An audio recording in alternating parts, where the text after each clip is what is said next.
Good afternoon. High noon. Thank you for the Aspen Fire bell. It is Wednesday, February 11th. This is the regular meeting of the Board of County Commissioners. We have a pretty good docket, but we're going to start with a proclamation recognizing the tenure and work and diligence of Kelly McNicholas Curry. So we're going to start with a proclamation. And then Grassroots is going to yell at me for stepping away from the mic. If you take them and turn them like this, they can still catch you. So, Well, thank you. Can I fix your coat? please. I admire your Kelly Green. A proclamation in recognition and appreciation of Kelly McNicholas Curry's service to Pitkin County. Whereas Kelly McNicholas Curry has dedicated the last 7 years of her professional career to public service on representing the people of Pitkin County, serving as County Commissioner for District 2 with integrity, compassion, professionalism, and whereas she played a key role in advancing critical community priorities, including the voter-approved housing tax and sustained support for the Aspen-Pitkin County Housing Authority, strengthening housing stability for residents and the workforce. And whereas she has been a vocal advocate for working parents and championed family and parental leave policies for both employees and change at the state level, establishing FAMLI, modeling a culture that supports working families and enables public servants to thrive both inside and outside the workplace. And whereas she's been a steadfast advocate for child care funding, mental health services, healthcare access, and the overall well-being of the Pitkin County community. And whereas she consistently advocated for Pitkin County as an organization and community partner, including her leadership during airport fixed-base operator negotiations that help achieve forward-thinking and equitable lease terms. And whereas, alongside fellow commissioners, she supported grant programs for individuals and businesses to help bridge economic hardship during the COVID-19 downturn.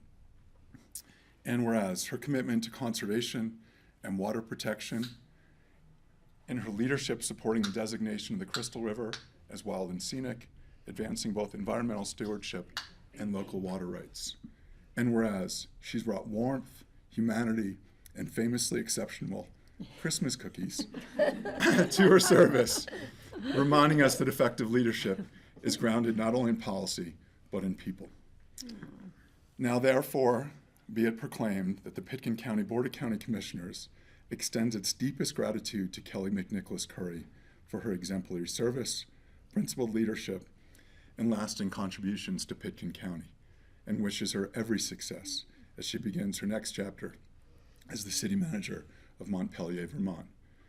Confident she will bring the same dedication, integrity, and heart to her new community. Onward with gratitude and best wishes.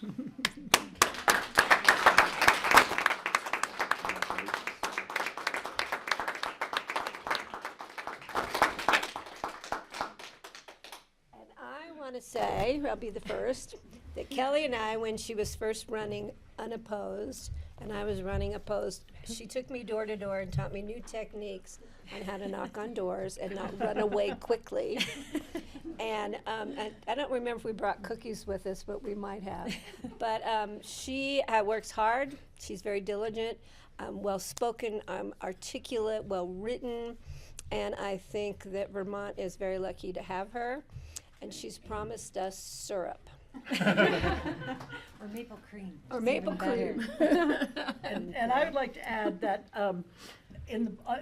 amongst the board members, we know that Kelly has a big impact statewide, but the county may not know that as a whole.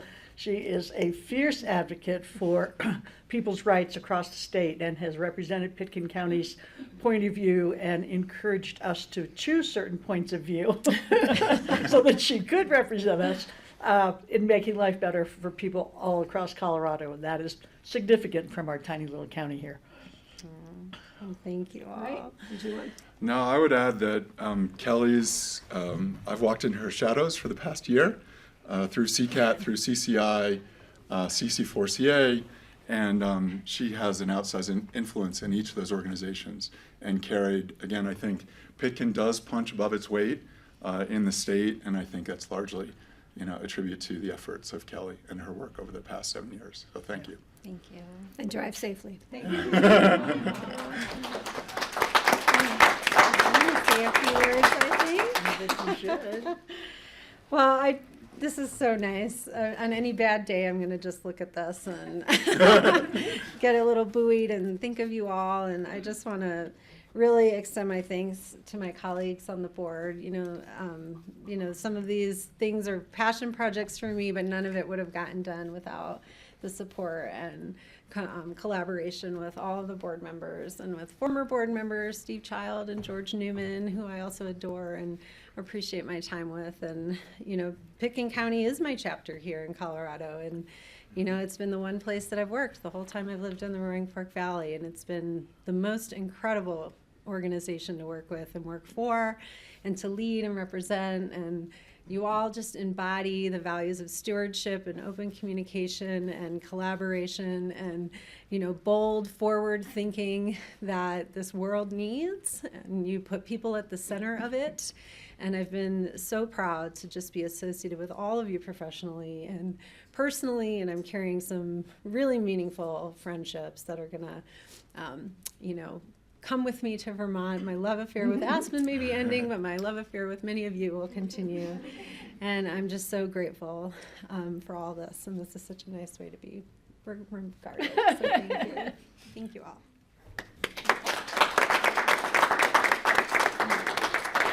Jeff, do you want to see if anybody else wants to?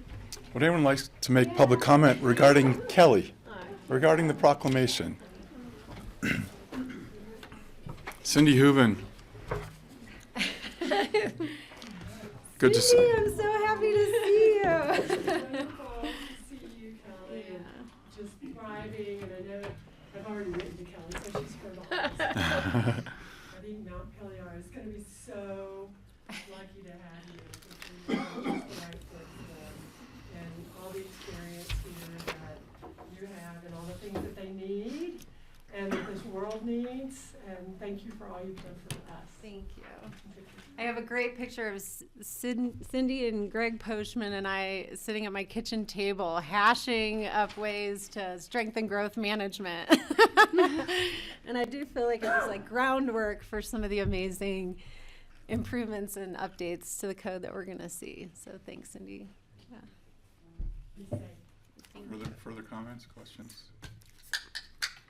Speaking of pictures, I've pulled up the first time I met Kelly McNicholas Curry is a photo of her breastfeeding at the table, and I was reporting on our new commissioner and some of the stuff you were doing internally for the county staff to have a more well-rounded family, which was the first time I wanted to work here, and I'm lucky to have gotten that opportunity and that you've all created that, so thank you.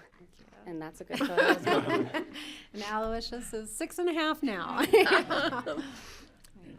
We're sending that back to her new community to show them that she's a hard worker, multitasker. Yes. Thank you. We have a pretty full agenda this afternoon. Any additions or deletions to the agenda? There's one resolution that requires an update on everyone's desk, which is just striking paragraph 6, which is from the eHealth innovation. It was language that was cut and paste and should not be in the resolution. It was appropriate for an ordinance, and we will accept it as amended. Any additions or deletions? No additions or deletions. The grant, I'm trying to figure out which number it is. eHealth is number 17 on the agenda. Yes, but there is number 18. I just want to let you know there is a change in 18. We will still keep it on the agenda, but we will be walking in an updated number for the grant application, and Kevin will have that when he walks in. And that's the last item. Excellent. So for the board, there's an update to the resolution number 17 and an update to the financials on number 18, Kevin Warner. If your agenda only goes to 17, it's old.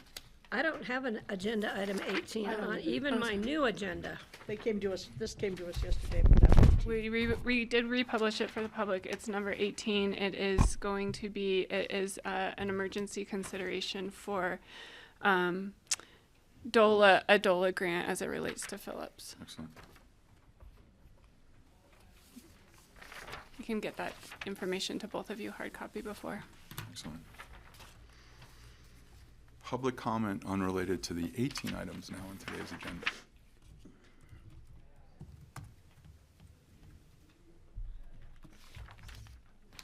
Public comment. They can't hear you. No, that's why we did a coffered ceiling, so people couldn't in the room actually hear us. Okay, It's an architectural element. okay. Red is on? Red is on. Okay. Ellen Anderson. Good afternoon, commissioners. 3 minutes Michael starting. Kinsley. Okay. We'd like to demonstrate the science of why ultrafine particles are especially toxic to the human body and therefore must be measured separately from larger airborne particles. Your airport air quality consultants say this is not necessary, but the latest science shows that it is necessary. This glass cubic container represents how particles are conventionally measured by their weight per volume. It's a volume thing. This tiny BB represents one ultrafine particle. The softball represents the relative size of a PM 2.5 particle. Its diameter is 25 times that of the BB, or the ultrafine. Now, notice this spherical glass vase, which is approximately the size of the softball, filled with tiny BBs. It represents how one PM 2.5 softball weighs about the same as thousands of the ultrafines, the BBs. Now, we're going to put the softball in the glass cube and pour in the BBs. The BBs, of course, fill the open space around the softball.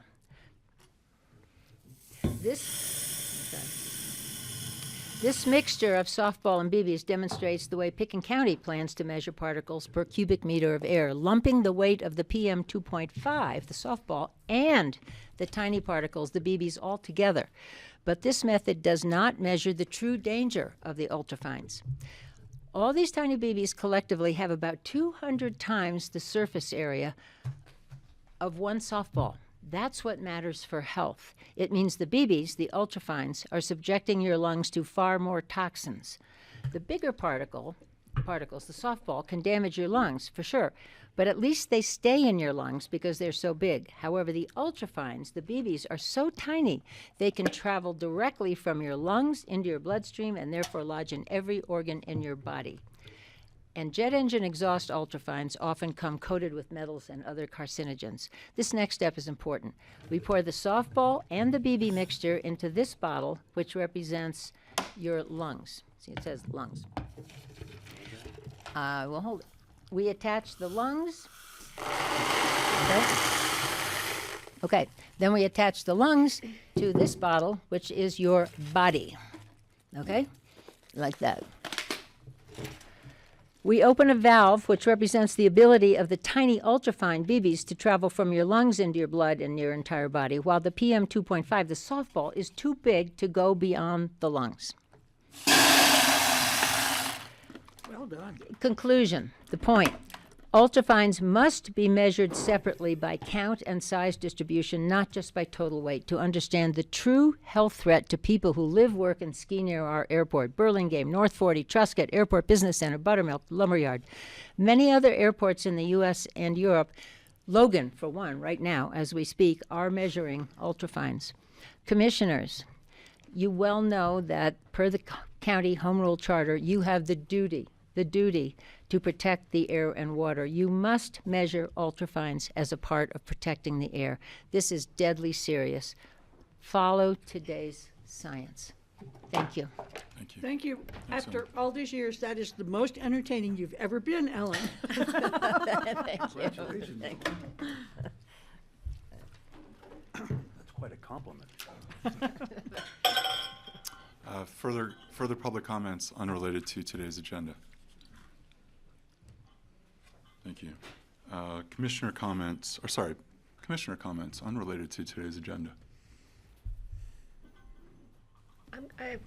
Patty Clapper. I'm just going to say that in doing a little homework, I found a section of the FAA law, quote unquote, that prohibits the mitigation or the management of emissions from jets.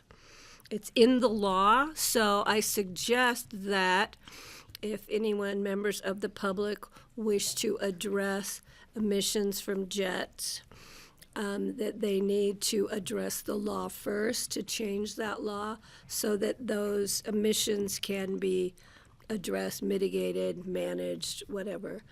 Because to be working on our end to mitigate emissions from jets, we would be in violation of federal law. I don't have the law in front of me, it's upstairs on my desk, but I think that's an important aspect. So, and that would be a challenge, but it might be a challenge worth members of the public undertaking if they want to move forward addressing emissions from airplanes at our airport. And that was my first note. The second, again, I want to wish Kelly all the best. And I will keep an eye on your kids till they are out of school and ready to take on a new life in. Watch out, Vermont. Yeah. Yeah. And I don't even quite know where Vermont is, so I'm going to have to get a map so I can come visit. Well, calving season is underway, which means that we're probably going to get some snow and storms. That's the good news. The weather is way too good for calving. It's just way too easy. So I'm expecting howling blizzards in the next little while. That's my forecast.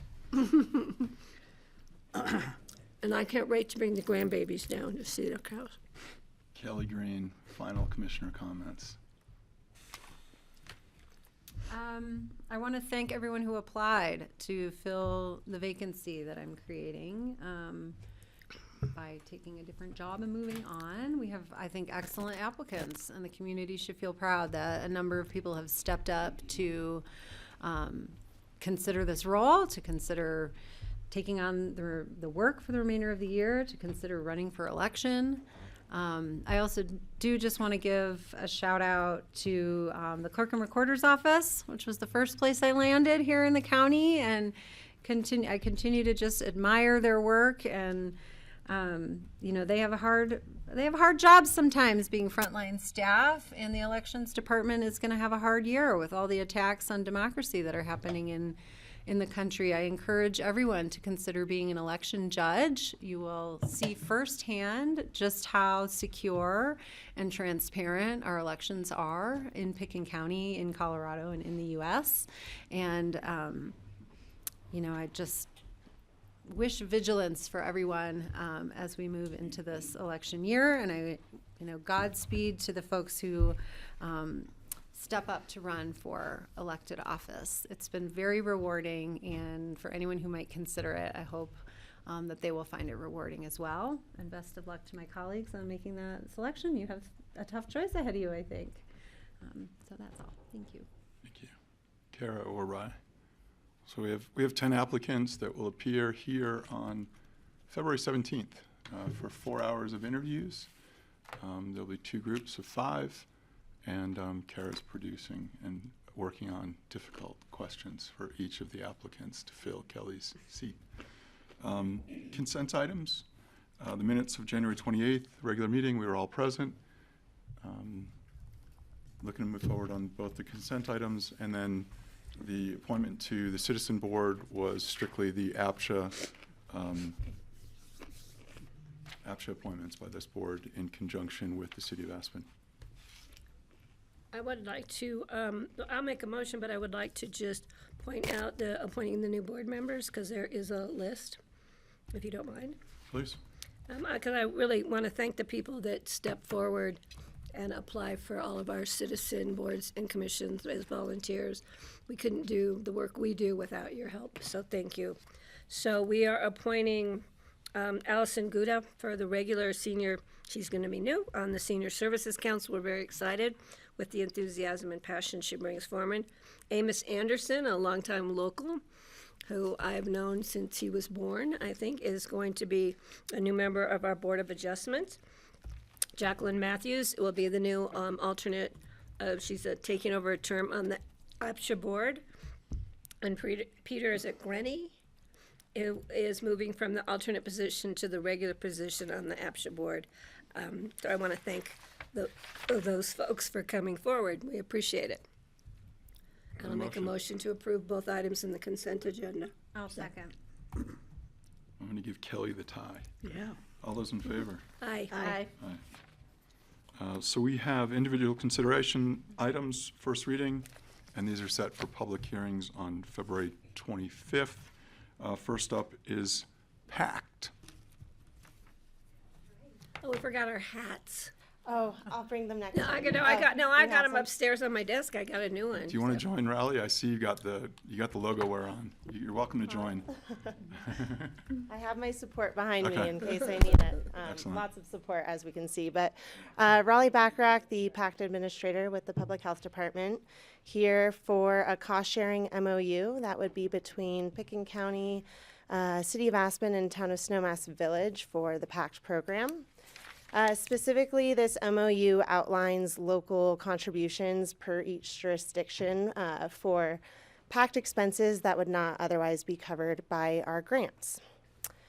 The reason behind this MOU, I think we're all pretty familiar with the grant volatility in this nation, and PACT has experienced this in the last year or so, and we anticipate to continue to experience this in the next few years. Since our existence, PACT has solely relied on grants, so that's been about 7 years or so. So the question at hand is, how can we make our funding stream a little more sustainable? So by bringing in some local dollars from each jurisdiction, we could have a more diverse funding portfolio. That will not only increase our competitiveness for future grant applications, but more importantly, it will ensure that we can maintain full operations, aka have a full team. The details of the MOU, so as you can see, there's a cost percentage breakdown, the up to amounts per each jurisdiction. And those percentages have been agreed upon by jurisdictional managers. John Peacock was a huge help in getting those conversations rolling. I know Kara's been involved in some of those conversations as well. But the breakdown is based in some logic. We looked at calls for service per agency and then PACT utilization per agency. So there is some justification there. For the 2026 year, county funding would be coming from the public health reserves. So my understanding is we would not need to go for a budget supplemental. City of Aspen, the council has already approved APD's amount for their 2026 year. And then for Town of Snowmass, my understanding is that they would need to go for a budget supplemental if this MOU were to move forward with signature. Just touching on goals before I open it up for questions and feedback. Obviously, the immediate goal is to try to have this MOU executed for the 2026 budget year. But longer term goal would be to revisit and renew this MOU on a yearly basis and try to have long-term local funding. Of course, that would be based on PACT funding needs, as well as, of course, local funding availability. With that, we would promise to maintain our current grants through the contract term, as well as pursue additional grants. The ultimate goal would be to have majority of our funding come from grants, and then have this local funding as supplemental as needed, so long as grant funding maintains. At this time, we do have 3 grants. The latest one came to you all in December, and that is a shorter term grant as far as we know. But from an administrative capacity perspective, 3 grants is probably the maximum my position would be able to take on. Questions? Concerns? So, a couple questions for you. Mm-hmm. Is there a way we can use the outsourced grant funding team to supplement Rally's work? So, everyone's Do you want smiling. me- do you want me to answer everyone's that? smiling in the room. So, I was waiting yeah. for. I think that right now is really focused on. Sorry, you're talking about the third party. Sustainable Yes, third and we do, parties. and we have tapped into Okay. them Yes, for and these they've been grants. amazing. They've helped us Trying to leverage you, grab multiply 2. you. Yeah, Yeah. we have 2 grants because of their help. Yeah. Wonderful. Yeah. Okay. further questions for Ellie? Not a question, just a comment. Again, we love this program. It is so beneficial to our community and to our first responders. Everybody who's, arrives at the scene or behind the scenes at the scene. And so whatever we can do to help support the program to maintain and to whatever you guys need, you can always come to us. Thanks, Patty. It's a great program. Any of your partners at the table want to chime in as well? I appreciate their being here. Anyone's welcome to come up? Yeah. Please. Hi. Hi. And just introduce yourself. Yeah, please. Kat Bush, co-responder clinician with the PAC team and team lead. I've been in this role for 4.5 years. Tomorrow is actually my last day with the program, just moving on to different clinical work. But we have worked really hard to make this program recognized in our community as an asset and a value, not only to community members, but to law enforcement, which they have been the greatest supports. And when Raleigh told me that we were looking at getting potentially local funding, I actually cried, because that has been something that's been a goal of ours the entire time, just looking at the sustainability of this program and ensuring that it can continue to deliver what it has been for the last 7 years. And we have looked at times where we're like, we can't hire somebody additionally because of the funding, or we had to look at which positions are we prioritizing for this. And so to have a little bit more flexibility with that, I think would be huge. So we're excited that this is even on the table to be looking at, and that our law partners are kind of backing this financially, where they have been kind of just supportive wise for the last 7 years. So thank you. Thanks for joining us. Best of luck to you. Thank you. Sheriff.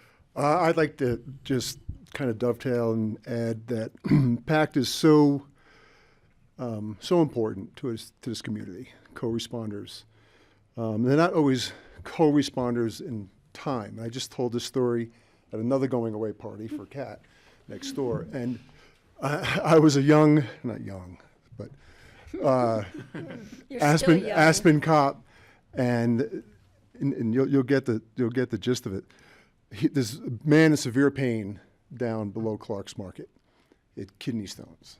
The best I can do as a cop was, I think I hear the sirens. The sirens are getting close, right? And that's all I can do for this guy. Now, when we go to mental health issue calls, it's kind of the same thing. Like, okay, packed one's on the way. Dude, I'm here with you. I'll hold your hand, but Kat's on her way. Packed is on their way. So she and they have been my heroes in patrol. They're like the first responders, emergency responder, and they just kind of take a huge load off of patrol, because we're trained to a certain level of how to deal with people. We're not the true professionals in that, like PACT and CAT is. So I wish you luck on your next career moves and everything else. So thank you.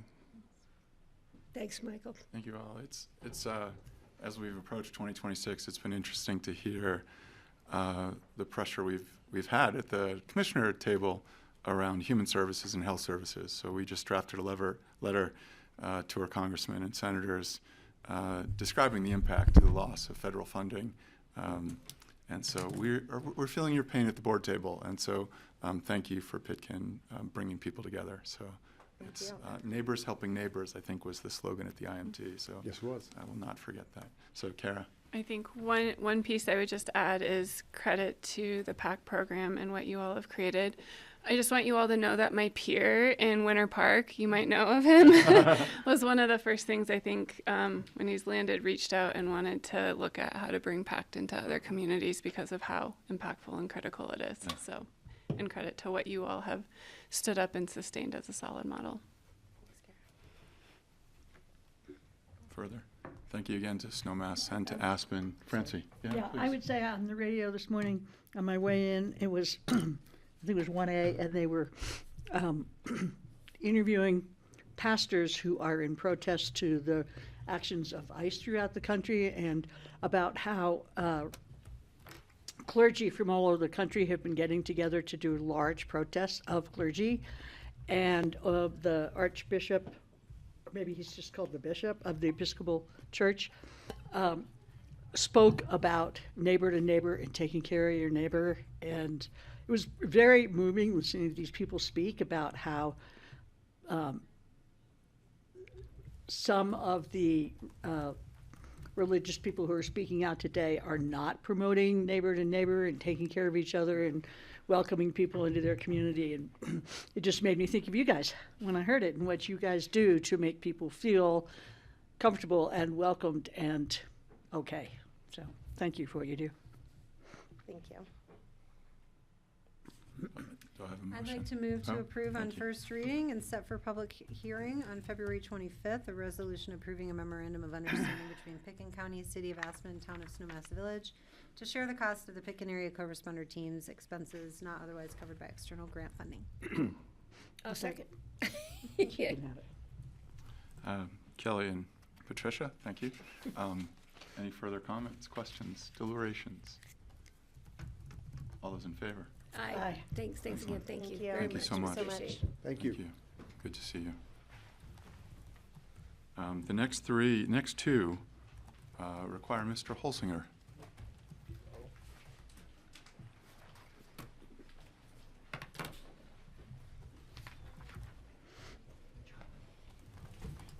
I'm gonna ask to be elevated here. I think. Raise my hand.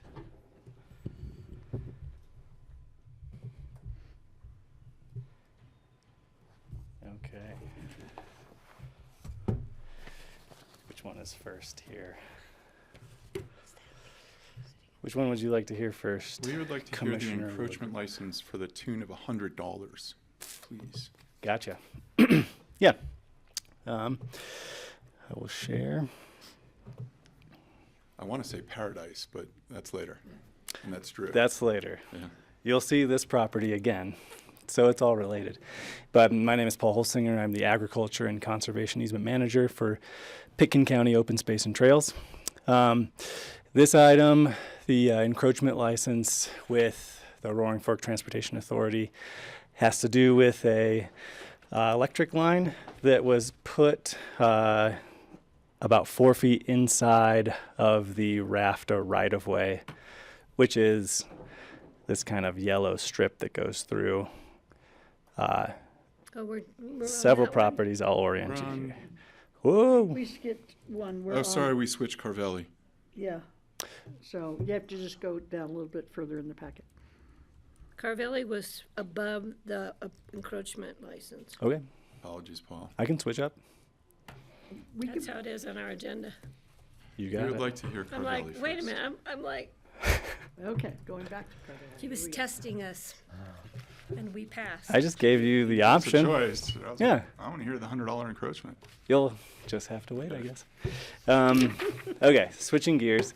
This is a little more fun. So this is the a conservation easement that we've been negotiating with Peter Carvelli, who is in the room right now. Not very many opportunities come along where we have a landowner come through and express wishes to donate a conservation easement to open space and trails. I think in my tenure here, it's been maybe twice. Most recently, the 5R Ranch, Tom Rupert, he donated a conservation easement to Pitkin County Open Space and Trails, and this is just like that. Peter has owned this 7-acre piece of land, which is highlighted at the north end of this map here. This kind of inholding neighborhood is at the confluence of Conundrum Creek and Castle Creek. So the Conundrum Creek trailhead and hot springs, let me switch my cursor so you can see. The trailhead is right here at the bottom. His property is right here. It's bordered by the Forest Service on the north, and Castle Creek runs through the property. When he purchased the property, he told the landowners that he would not develop it beyond what's already there, or improve it improve the property in a way that substantially changes that parcel. None of that was in writing, but Peter nonetheless came to us and said that he wanted to make that happen. And the best way to do that right now is with a conservation easement to perpetually restrict the property. He got the idea from Greg Poshman, who is not here, which I wish he was, to come talk to Open Space and Trails. So we've been working with Peter to develop a conservation easement to fulfill his goals and to ensure that property remains the way it is substantially into the future. Paul, can I just interrupt for 1 sec? Yeah. You said Capitol Creek, but did you mean Oh, Castle? Castle Creek. I'm Okay, sorry. thanks. Just making sure I wasn't completely crazy. Nope, just me. I'm crazy. So some of the important aspects of the property here is the creek that runs through it, Castle Creek that runs through it. Peter actually owns both sides of the creek, which is significant, and we can protect both sides, make sure that there's further protections moving forward, that riparian system stays intact. This area all to the north is a beautiful bench. The riparian area here has some really nice cottonwood grows through it that no doubt provide great habitat for wildlife in the area. And the house sits right here. Let me switch back to that cursor you can see. House sits right here. And the biggest restriction on there that's going in place is to ensure that house right there, which is about 1,650 square feet, will remain that size except for possibly in the future an additional 800 square feet that we're really allocating for an ADU in the garage here. But to build in some flexibility, we said that it could be attached to the primary residence here. Where's the access? The driveway is right off of the road, right here. And it's the garage that's right on Castle Creek Road, right before the turn to Conundrum Creek. With that, I'll take any questions. I think I've covered most of it. This is a 2-reading ordinance. You'll see it again at the end of this month. Actually, questions for Paul? So since there was a lot of mining activity up in that neck of the woods, as we do, I think, with any time we take any action on property, we do an environmental assessment for, especially in this area, for mine tailings. Is that part of the process, or is it pretty you can usually walk it and tell? Yeah. There was no evidence of any mining activity on this property. Peter owns the mineral rights, so we've added language to restrict any sort of mineral exploration in the future. Okay. So we didn't need to go through some additional due diligence reporting to make that happen. Okay. So that being said, I have one more thing. I want to thank you, Peter. This is huge. And I know you've been a member of our community for a long time. And I just, at the very top of my list was a thank you to Peter. So thank you. Francie? Yeah, I also wanted to say thank you. I love that valley. I taught at Country Day for a while, so I used to spend some time on that road. And I just think it's incredibly generous and an amazing thing to do. So thank you. I guess I'll echo the comments. I spent a couple of years working on the Bucksfound Music Campus, so what a stunning valley, and thank you for preserving and protecting it. So, thank you. Yeah. So if you would like, Please. I would like to make a Well, we'd motion. also welcome if Peter wants to say anything. Oh, I don't have anything to say. I'm just here to watch. Thank you. Thanks for Are we joining us. entertaining today? So far, so good. Thank you. So I would like to make a motion to approve on first reading, set for second reading and public hearing on the 25th of February, an ordinance of the Board of County Commissioners of Pickens County, Colorado, approving and accepting the deed of conservation easement for the Carvelli property, which we have displayed on our map. I'll second. Excellent. I'll Sorry. Also mention before we move on, there are some edits to the conservation easement. Okay. There's some typos and there's a couple sections that we're still working some details out. Hopefully we'll have that worked out by second reading. But I'll be able to explain that when we get there. Yeah. They don't substantially change the protections that we're proposing. And apologies for Mr. Poshman. He is in a morning appointment and hopes to join us, so I apologize that he's not with us for this reading. So thank you. Any further discussion? All those in favor? Aye. Aye. Thank you again. I won't be here on second reading, so I'm thanking you twice, 3 times or 4 times. Thank you both for the work on this. Thank you. Now to the $100 encroachment. Thank you. Yes. So to orient us right now, this is the Snowmass Conoco gas station right here in the Highway 82 Snowmass Canyon running through, just to get us in the same place here. The Rio Grande right-of-way runs through our entire valley, as most of us know.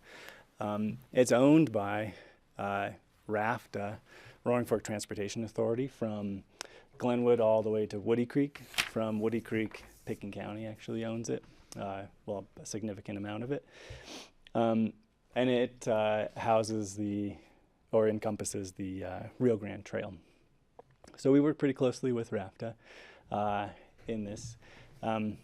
But we were, a couple years ago, putting in an electric line to supply irrigation power to Wheatley Open Space, which is directly across from that Conoco. You can see the irrigated fields here. We've had several lessees over there. We've had the potatoes for Woody Creek grown there. We've had some just grazing happening, and I believe you heard at your last regular meeting Drew's presentation about the Wheatley Open Space Ag Lease, which is coming for a second reading today. So this is related to that. The electric line that we got our hands slapped a little bit is attached to, it comes from an existing power pole, which you can actually see. Oh, it's right here, this little white dot. You can barely see it. I mean, in this, there it is. And in this map, we're outside of that right of way. But when you talk to an actual surveyor, we're about 4 feet inside of the right of way. So we had to work with RAFTA to make sure that we could keep that in place, and they are fiercely protective of that right of way for good reason. They need to make sure that that right of way doesn't have any sort of permanent infrastructure, because they need to protect the railroad banking status of that, so that we can continue our license to have a trail, and they can make sure that that remains a public asset that goes up and down through our valley. So the way around it, if we were a private entity, they would probably have required us to tear that out and put it where it's supposed to be. But we negotiated this license agreement to leave it in place. If we need to remove it in the future, we will. But as it is right now, we'd like to just keep it where it is to continue to power our pumping infrastructure, which isn't in this aerial, but it kind of sits right over here, and it'll help irrigate that field that Drew will present to you in hopefully not too long. But that's where we're at. Any questions regarding that? Questions for Paul? Yeah. Francie? So I'm confused about what you said.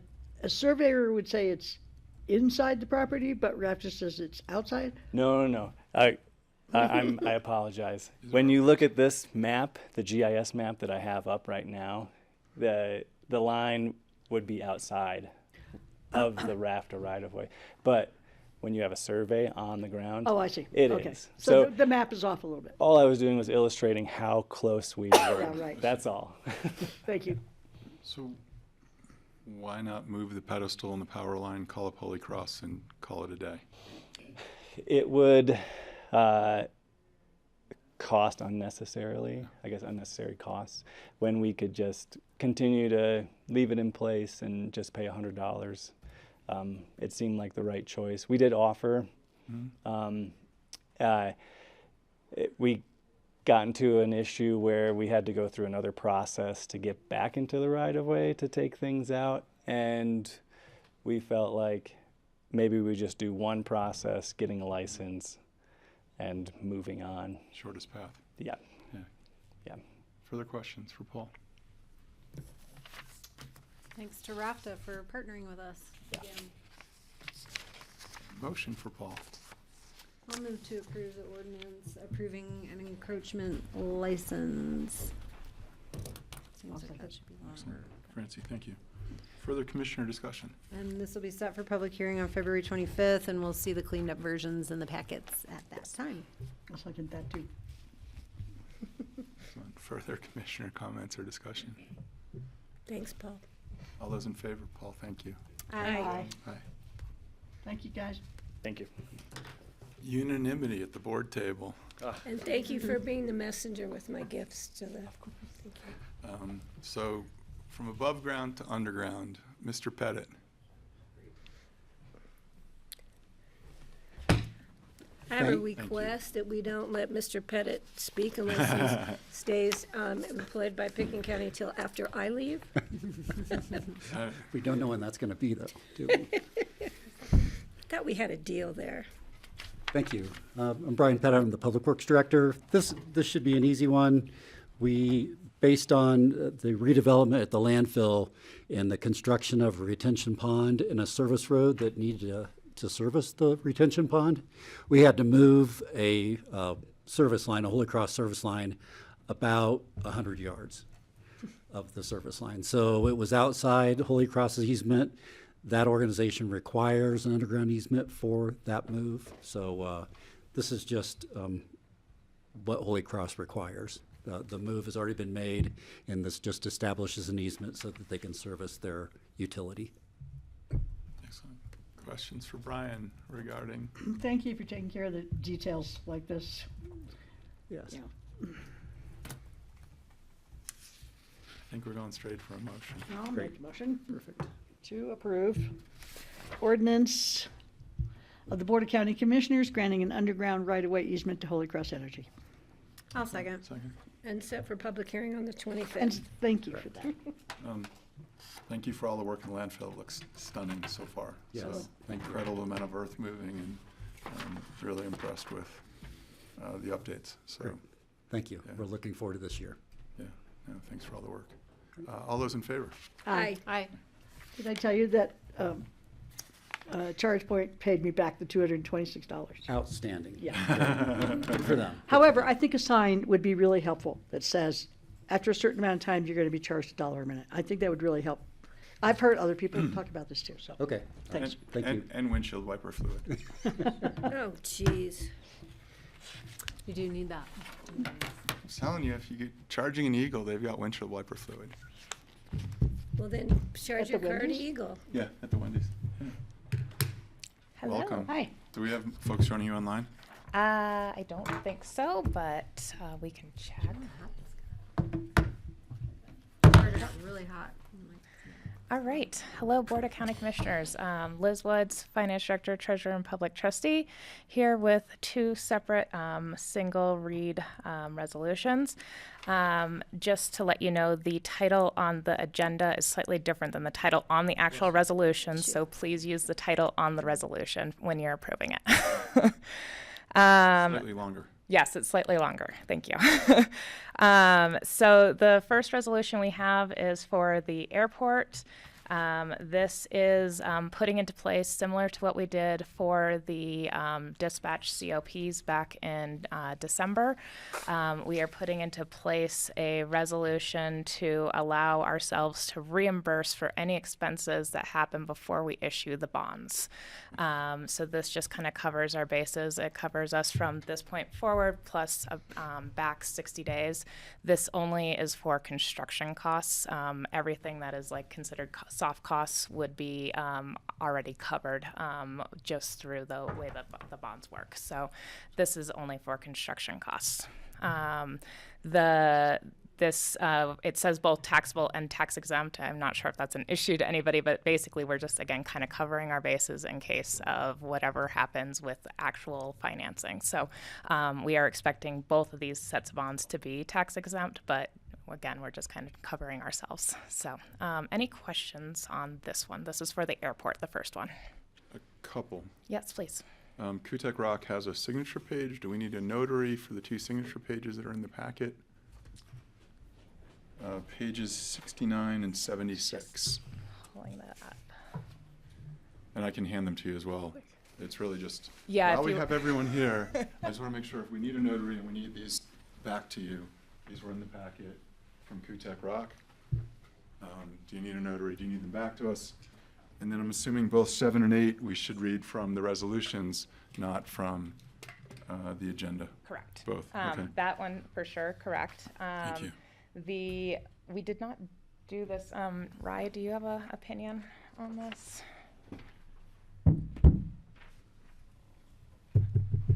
I do not think we did this on the dispatch COPs, didn't, but I that's just right, wanted to see if, I'm looking at Kelly also, yeah.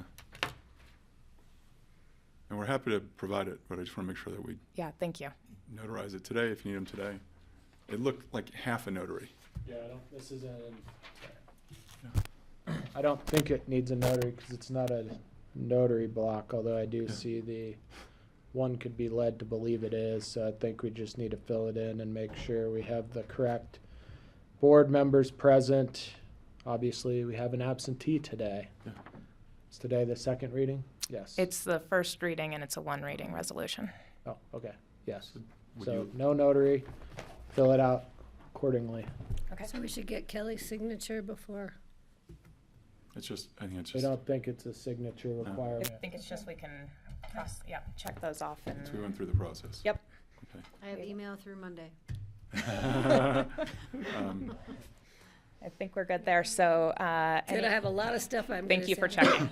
I'm just dotting Yep. I's. I'm Yep. sorry. I appreciate that. Um, Any other questions? Called officious at least once today. Any further questions for either Ann or Liz? Let's call officious in the hallway. I I didn't call you official. I have a comment, if you don't mind. This is because I like to take advantage of the grassroots, just to let the public know that dirt will be moved sometime this summer, 2026. We're going to start. I don't want people to freak out when they see trucks moving dirt at the airport, but we are going to be doing work at the airport this summer, late summer probably, doing what we can do outside the obstacle-free zone at the airport to get us set up for construction to start, big-time construction to start in 2027. So I just want the public, in any opportunity I have to let the public know. Hopefully, different people will be listening, so they'll be prepared to see some activity out there. Thank you. One more question on number 7. Are we getting 2 rating agencies this time rather than just S&P, given the size of the bond? Most likely, yes, we will be doing multiple rating agencies. We have not finalized that plan yet because we're still working through the financing plan, but yes, that is most likely the case. And for the public, we were AA, which came up from AA-, which was due to the fact that we also did bonding insurance. Correct. Thank you. That was for the solid waste center Waste center. bonds. So this will be unrelated. yes. So it'll Enterprise be revenue stream. exactly. Yeah. So that will be it'll be a kind of a whole new ball game when we do the airport revenue bonds. Wonderful. Questions on number 7? I'm happy to read the resolution. Full Happy title. to make a motion to approve the resolution you're going to read. Resolution of the Board of County Commissioners of Pitkin County, Colorado, declaring the official intent of the county to reimburse itself with the proceeds of future taxable or tax-exempt bonds for certain capital expenditures to be undertaken by Pitkin County with respect to Aspen-Pitkin County Airport, identifying said capital expenditures and the funds to be used for such payment, and providing certain other matters in connection therewith. I'll second. Thank you, Kelly. Thank you, Patty. Further questions, comments? All those in favor? Aye. Aye. Unanimity. Please don't go anywhere. Number 8, Thank healthy you very rivers and much. streams. Yes. So we are putting this into place because the Healthy Rivers and Streams Fund That sales tax was approved by the voters back in 2008. At the same time, there was also debt that was approved as part of that same question. So the voters approved $12 million of bonds at that same time. We have as was seen at the last meeting for the BoCC, there is a upcoming purchase of some water rights that is taking place, and we would like to use the bonds that we have been approved for to purchase those rights, but that it's going to take us time to get that bonding set up. That process will close in April, so we want to just again make sure that we have the approval to be able to basically reimburse ourselves once we do get those bonds in place for this purchase. Questions for Liz or Ann? Again, the title on the resolution is slightly longer than what's in the on the agenda. I'll make a motion to approve. A resolution of the Board of County Commissioners of Pitkin County, Colorado, declaring the official intent of the county to reimburse itself with the proceeds of future taxable or tax-exempt bonds for certain capital expenditures to be undertaken by Pitkin County with respect to the Healthy Rivers and Streams Fund, identifying said capital expenditures and the funds to be used for such payment, and providing certain other matters in connection therewith. And I'd just like to, again, thank the voters of Pitkin County for having initiated and approved the Healthy Rivers and Streams sales tax revenue and authorizing this bond capacity when it was established. And this has offered us the incredible opportunity to be able to buy additional shares from Twin Lakes and be able to flow more water down the Roaring Fork that was previously flowing to the east slope. So it's great. Thank you. For an aggregate operation. Do I have a second? I'll second. Patty. Further comments or questions? For those following Healthy Rivers and Streams, the water rights acquisition is also number 11 and 12 on today's agenda. So all those in favor? Aye. Thank you, ladies. Thank you. Thank you. Thank you. I'm going to argue that we go through both of Drew's, and then if we need a break before the water acquisition. Great. I'm good. We can keep Cool. going. Keep going. Okay. I get to say paradise. Paradise. It's still my favorite farm name ever. It's cool. It's funny. Yeah. Come on. Screen. Cool.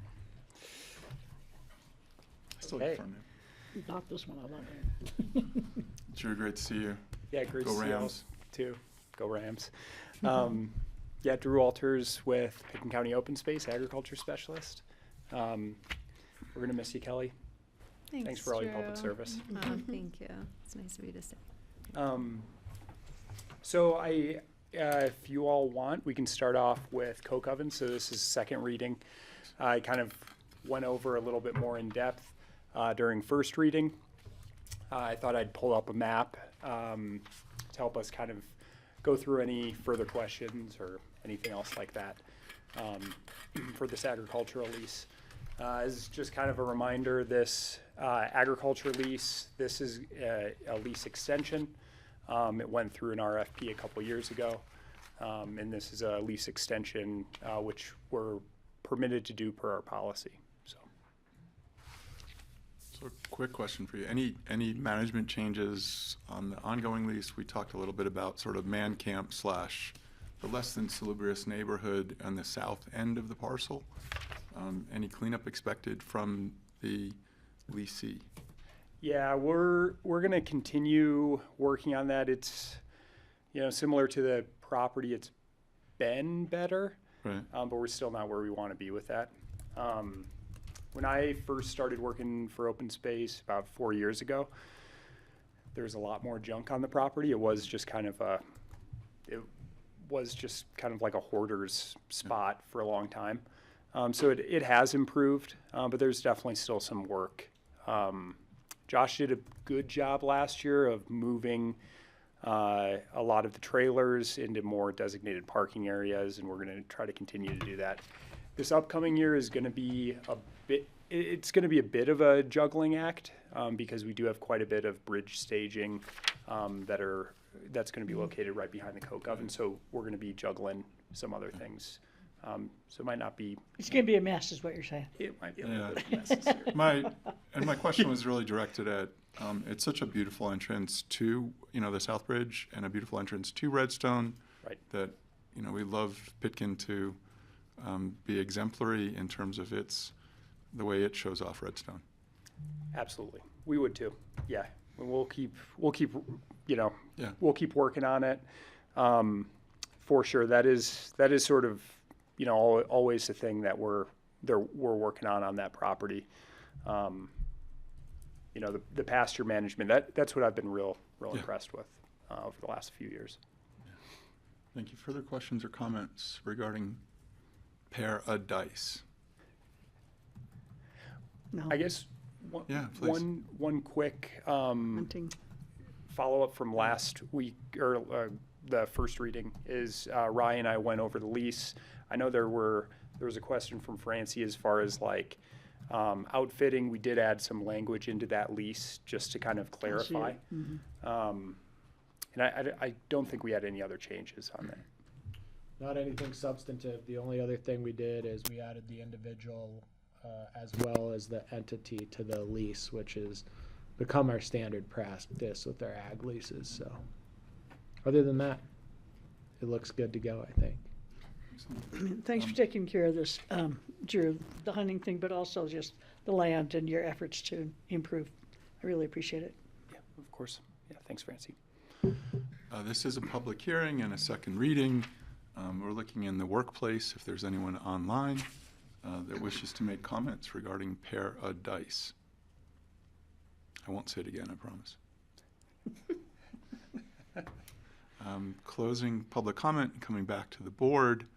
I'd entertain a motion on second reading. I'll make a motion to approve an ordinance of the Board of County Commissioners authorizing an agricultural lease of the coke ovens open space agricultural lease between the Board of County Commissioners and Paradise Outfitters, Inc. Do I have a second? Second. Kelly? Any further commissioner comments or questions? All those in favor? Aye. Aye. Please stay where you are. Okay. Thank you. Okay, so rolling into bread. Rolling into Wheatley. Yeah. Paul did a good overview of kind of where this property is located, the scope of it.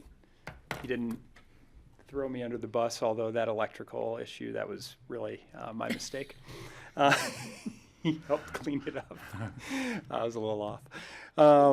But this property, that irrigation improvement was a big deal on this property. It had been irrigated with a side roll. Now we have a big gun out there. It just allows a lot more flexibility on what that land can be used for.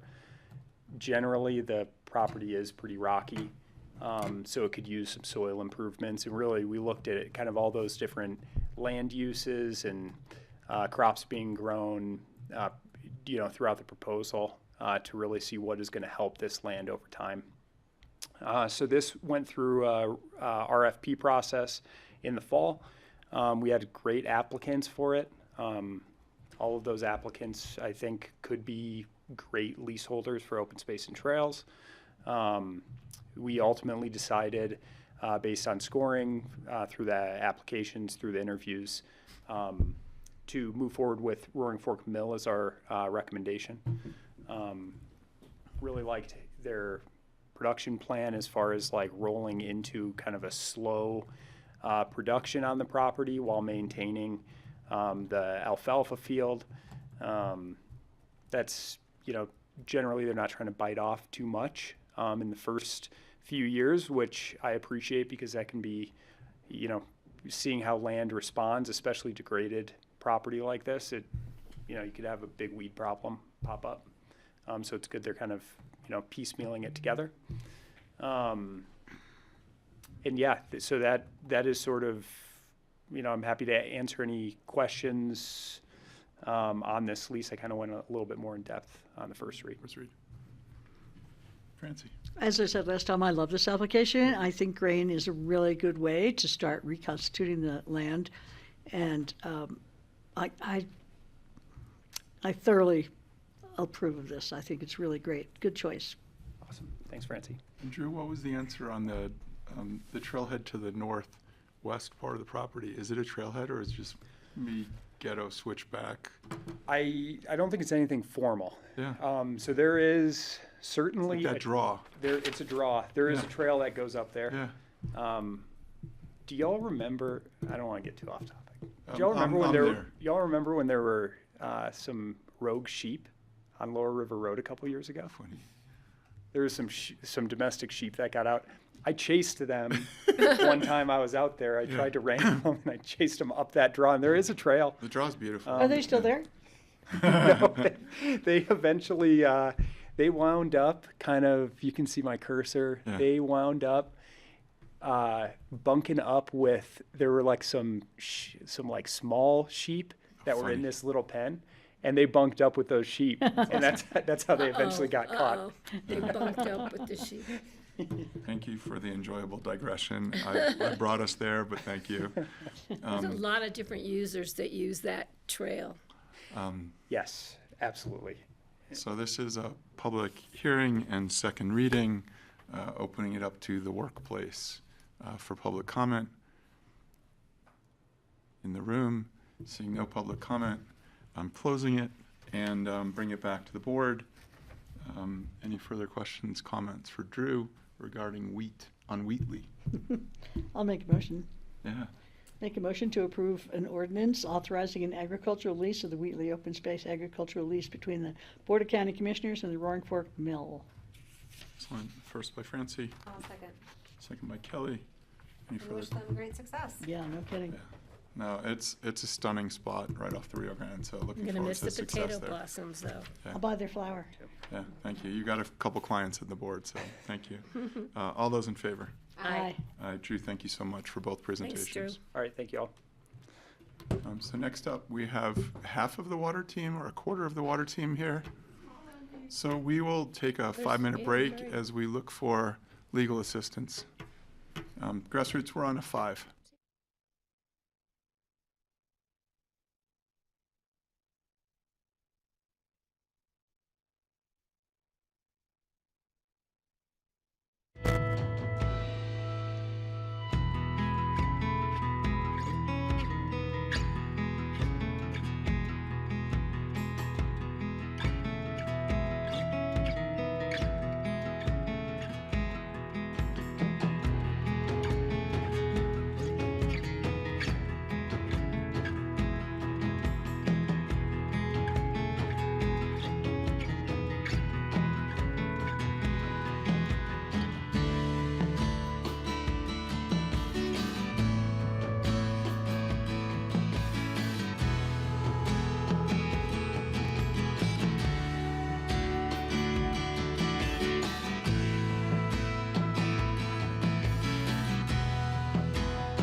Welcome back to the Board of County Commissioners regular meeting on Wednesday, February 11th.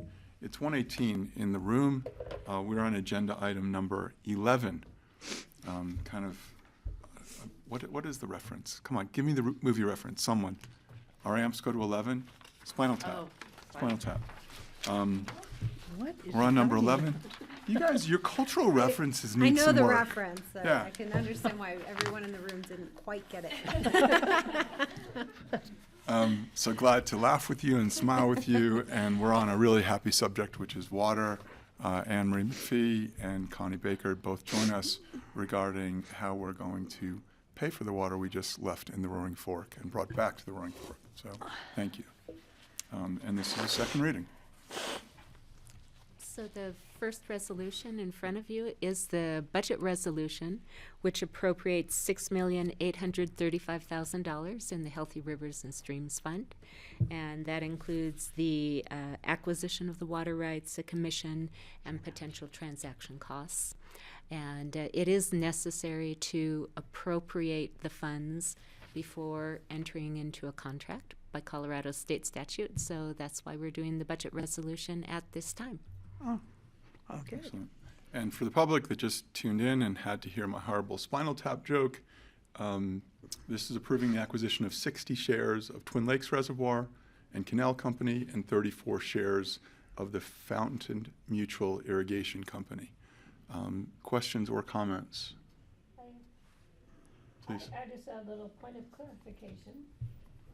Generally, we do. You need to turn on your microphone, please. Generally, we do supplementals quarterly, and I think you just kind of started to open that up as to why we're doing this supplemental separately at this time. So just for the public to understand a little more clearly, it's due to a time frame of having to appropriate the dollars prior to purchasing, prior to entering a contract. That's correct. And the contract is ready to go, and we're ready to sign because we're really excited about this purchase. So therefore, my understanding is, and that's why it's even ahead of it on the agenda, let alone ahead of it on our supplementals, which our first quarter are coming up in a couple Coming weeks. up in the beginning of March, yes. Great. Is there anything you want to add to that? You know, there are times when on an entire fund level, there's enough other appropriation that's not committed in a fund to carry a project until we can bring forward that quarterly resolution. So there are times when that budget resolution is not as urgent. In this case, with a purchase of this size and the amount that's appropriate in the fund, it's really absolutely necessary to do that budget resolution now out of cycle so that we can have a timely approval of the contract and move forward with the purchase. Thank you for the explanation. I have a question for Anne Marie. Is this the first time that we've brought water back from the Front Range to the western slope in Colorado? Aurora agreement. Yeah, we have the Aurora. Oh, that's right, deal yeah, with John. The Busk Ivanhoe. Yeah, So, right.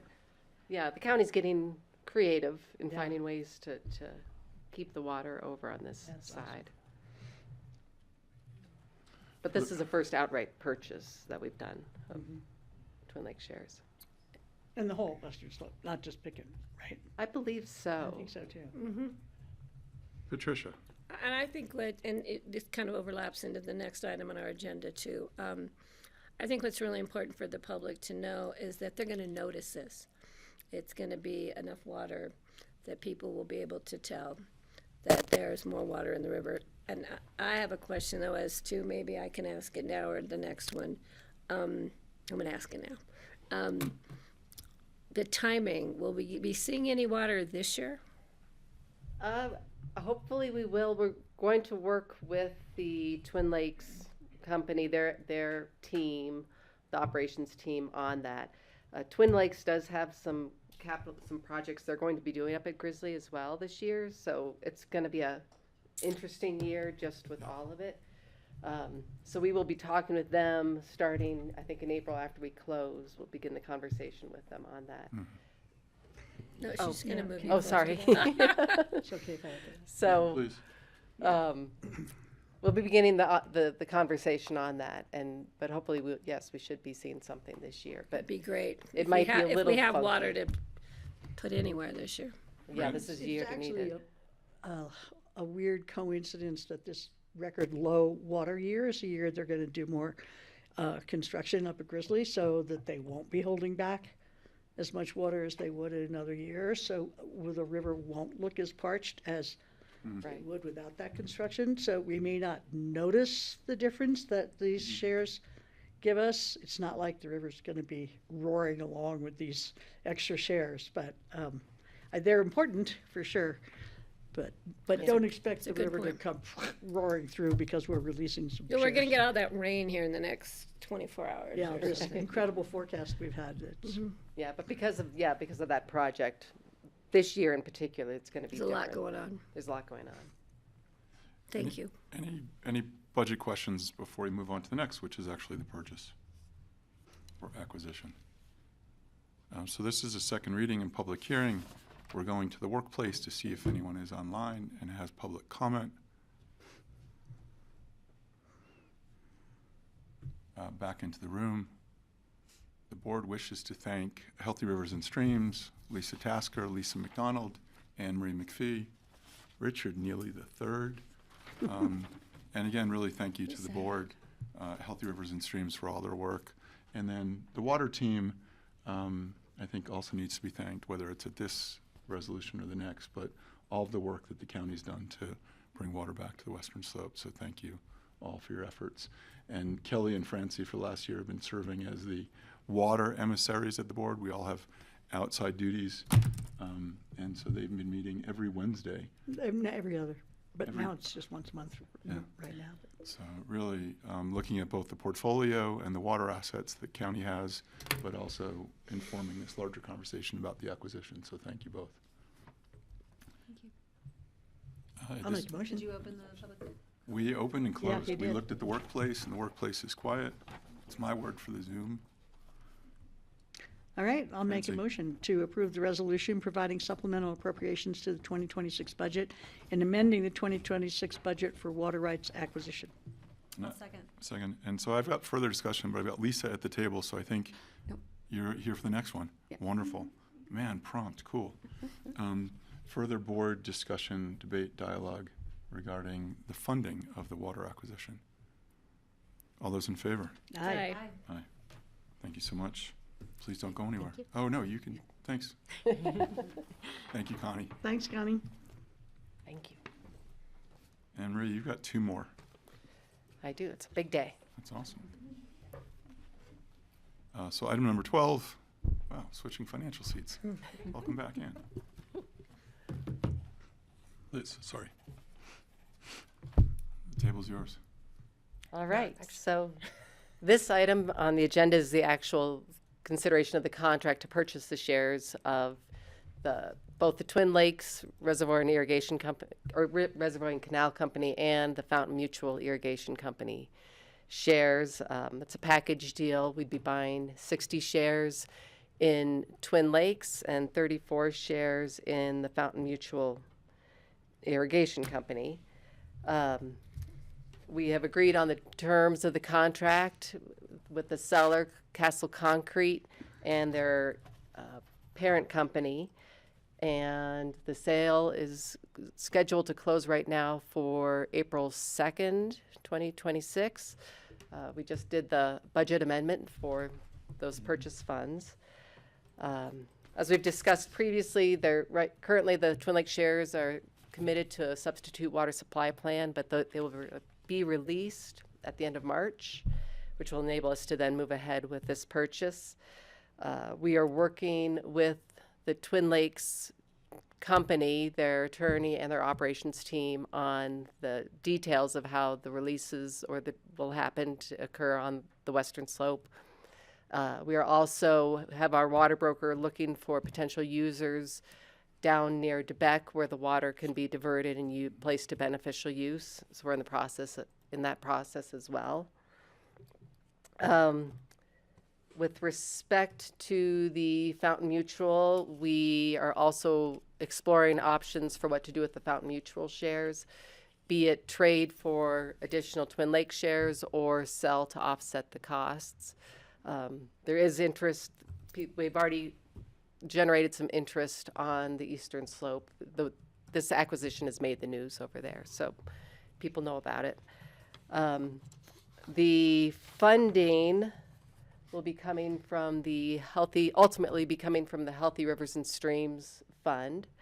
But as just discussed, the purchase funds will come out of the general fund and then be reimbursed. And you considered that resolution earlier today. And then we have Liz here to discuss the issuance of the bonds and those details if you have questions regarding that. And then we do still have we're still within the due diligence period. So if for some reason something comes up and everybody wants to hit the brakes, we could do that. But right now, everything has looked good so far. So I think those are my details. Questions for Lisa, Anne Marie, or Liz? I just have a comment. Please. I again want to thank you, all of you, everybody who's been involved in this. This is something we've talked about. The paper misquoted me. It wasn't 12 years. It's 20-something years that I know we've been talking about the opportunity to purchase water to keep it on our side of the Continental Divide. And we're now actually able to do it, which is huge. It's a huge step, and it's showing, I think it's spurred a lot of interest from what I'm hearing, and others who may be coming up with some more water we might be able to bring this way. It's critical for the health of, as I said, our watershed, our communities for generations to come, not just for those of us sitting at this table or in this room, but for our children and grandchildren and generations moving forward. So a huge thanks. Thank you. I'm going to add one more comment that I don't think we've had on the record, which is this is not a buy and dry, so we didn't buy it from an agricultural producer in the Front Range. We bought it from an aggregate producer in the Front Range. So the fact that it's going from an industrial use to beneficial use, and April's in the back, so I'm using all my buzzwords that I got from sitting on the Colorado River Roundtable for the last year on the western slope, is spectacular. I'd also add that this board has sat through presentations from both Healthy Rivers and Streams as well as Open Space and Trails, looking at both the Lincoln Creek Working Group as well as the status of North Star Nature Preserve. And how is that ecologically, how does that riparian area look in light of the fact that so much of our water is diverted to the Front Range? So after hearing both of those presentations, both Lincoln Creek Working Group as well as North Star, I think this acquisition really makes ecological sense for our valley and for our riparian areas. So thank you. Sorry to wax lyrical. Kelly. I'll wax nostalgic a little bit since this is my last day, but I can't help but think of this and not think of John Ely, who, is just such a defender of the water and, really encouraged us to always keep some money saved in order for big acquisitions like this should the opportunity come. And this is definitely an honor to him and some of the groundwork he laid many years ago, and to all of you here around the table who are continuing that. And so I'm very proud to be part of this vote today.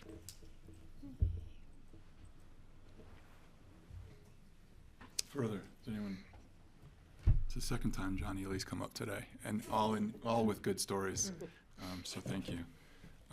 Any further comments, questions?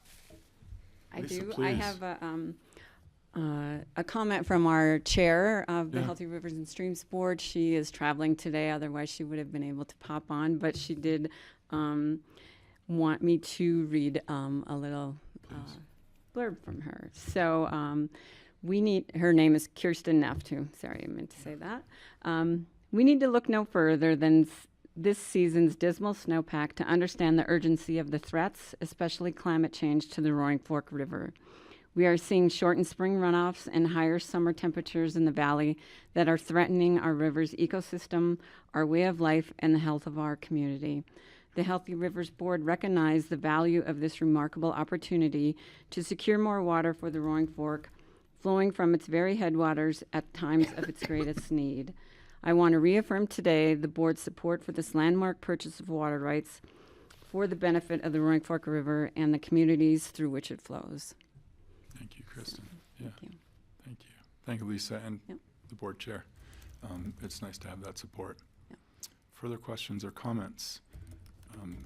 This is a public hearing. I'm opening it up to the Zoom workplace.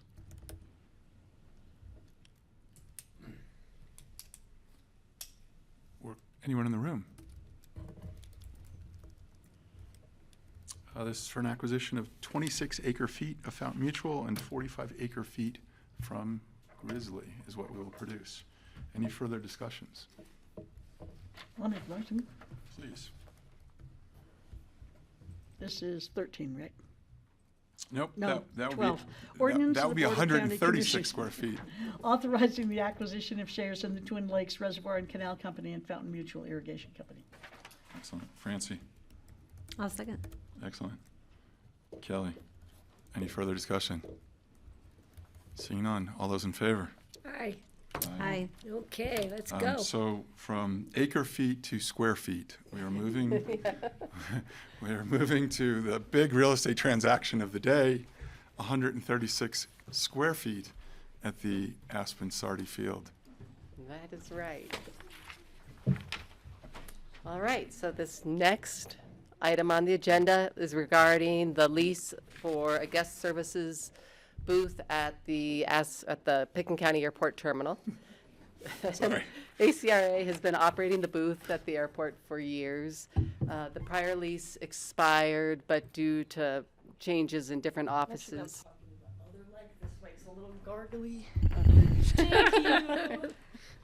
I'm really not made for mics.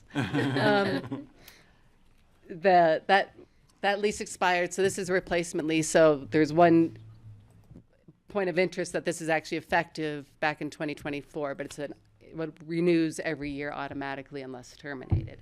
So this catches everybody up. Regardless of that fact, ACRA has been paying for the rent as if the lease was in place. So we're just continuing that on. We've cleaned up the format with the lease. It's 136 square feet. It's based on the rental is based on the published rates and charges per foot. So rent for 2026 will generate $17,964.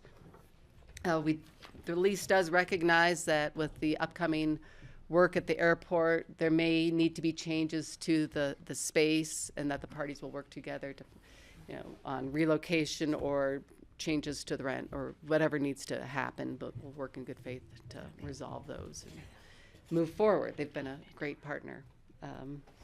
And they will continue to provide guest services pursuant to a guest services agreement. The two of them go hand in hand, but just outlines how they greet our visitors and help the visitor experience. Patty. I'm scratching my eyebrow. Does that? We're not going to play You poker can't together. think of anything to say? So I do have something to say, but I thought I'd wait I will till. start off and just say it's wonderful when you land and ACRA's there and there's a gentleman in a cowboy hat, and it's the most welcoming tenant we could possibly have at the airport. Brett. Friendly, just affable, really lovely, addition to the airport. And so you ignore the architecture and the baggage claim, the less than salubrious building that you've landed in, and you have this wonderful, warm, inviting team that is always there. So I'm very appreciative. Patty. So I just want ACRA to know that in Jackson Hole, when people come in to baggage claim, they're very happy because their chamber is serving little cups of orange juice and little cups of mimosas. Oh, interesting. Yeah, everybody was in a very good mood. And right next to their chamber, booth, they had raptors. They had a peregrine falcon and I don't remember what the other, live ones, real ones, on people's arms. It was pretty cool. So those are the kind of lessons we're learning from other terminals. I don't know how they got away with serving mimosas. I did not take one, but I wanted to bring the peregrine falcon home. You want to make that clear to everybody? Yeah, I did not have one. It was still a little early in the day. But anyway, yeah, but I too appreciate ACRA's presence there, the patience and the knowledge, and we'll work on the mimosas at the new terminal. Any other questions for Anne Marie McPhee regarding the 136 square feet, $17,964 lease at the Aspen Sardi Field? I just like saying Sardi. This is a public hearing. I'm going to the Zoom workplace, seeing if there's any comments. I'm closing the public comments. Bring it back to the board. At this point, I would entertain a motion to approve the lease. I'll make a motion to approve it, authorizing a guest services terminal space lease at the Aspen Picken County Airport between the Board of County Commissioners and the Aspen Chamber Resort Association. And a second by Francie? Yes. Thank you. Any further discussion? All those in favor? Aye. Aye. Aye. 13 down, unanimity. Thank you so much. Thank you. You are dismissed. So from good leases to good deeds. Ashley Pearl and April Long, thank you both for joining us. Thank you. Thanks for having us. Please reintroduce yourself, the new and improved April Long. I'm April Long. I'm the Executive Director of the West Mountain Regional Housing Coalition. Excellent. Thank you for joining us. Thank you. Good afternoon. I'm Ashley Pearl. I'm the Housing and Resiliency Director for the county. We're here on second reading with a resolution that would approve a grant agreement between the county and the West Mountain Regional Housing Coalition, specifically to fund the Good Deeds program in 2026 with $1 million from the county's Housing Property Tax Fund, or the Affordable and Workforce Housing Mill Levy. And April presented during first reading on the Good Deeds program, where it started, where it's been, and how this money would be used. I think you have a few just quick reminder highlights if the board would like them. Yeah, absolutely. And that's, I'm here to answer questions from the staff perspective. Thank you. Thanks for having me again today. Just as a reminder, the Good Deeds program is a program that the Housing Coalition started in 2024 with funding from Picken County and other local governments.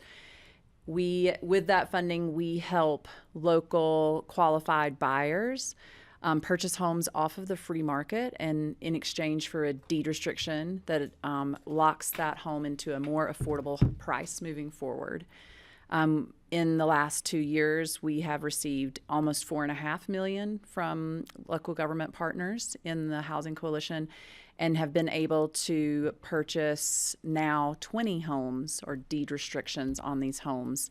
And the homes range from Rifle all the way up through Carbondale. So again, 20 homes, that's more than 30 local employees in those homes. And this year, we are asking for $1 million from Picken County. We have already received $250,000 from Snowmass and $100,000 from Glenwood Springs, and I will be picking up a check for $100,000 today from Carbondale. And we just were notified that CMC will be contributing to this program for the first time with $100,000 as well. And so we are hoping to grow our funds to $2.5 million this year, so that we can secure another 11 homes in that program and meet our goal of having 30 homes by the end of 2026. Wonderful. Thank you. Any interaction with either the school district or the hospital in terms of Yes. either funding or interest from a buyer standpoint? Yes. Well, so two-sided question. Okay, so from the organizations themselves, I have presented and continue to have conversations with both of their housing directors on how they can participate in the program for their employees. And we're looking at partnership agreements where if they have an employee that is a buyer, they could potentially share in the cost, that 30% that we put down. So we're working on that program this year. Aside from that, the Roaring Fork School District, of the more than 30 people that we have housed in these 20 homes, at least 5 of them have come from the Roaring Fork School District. And no Aspen Valley Hospital employees yet, but several Valley View Hospital employees are participating in the program. Thank you for that. The first one was a Valley View. And the one I'm closing on Monday is a Valley View. Great. Tuesday, a Valley View employee as well. Further questions for Ashley or April? This is a public hearing. I'm opening up the Zoom workplace.